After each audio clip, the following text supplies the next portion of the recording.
₱50 sapat na ba na baon for 1 week sa isang estudyante?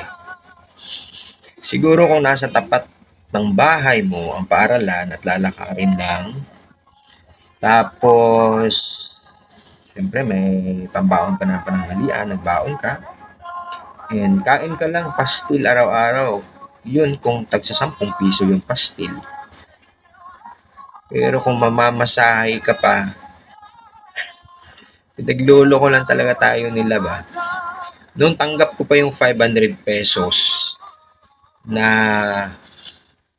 pang Noche Buena. Pero ito ₱10 pang baon.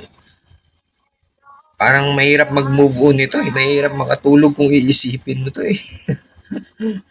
Grabe tayo yung pinaglolo ko. Nagpapahalata lang talaga na naghahanap lang to ng pansin para malihis yung totoong issue.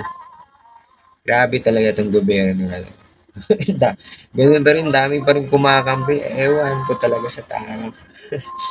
Kaya namimihasa eh.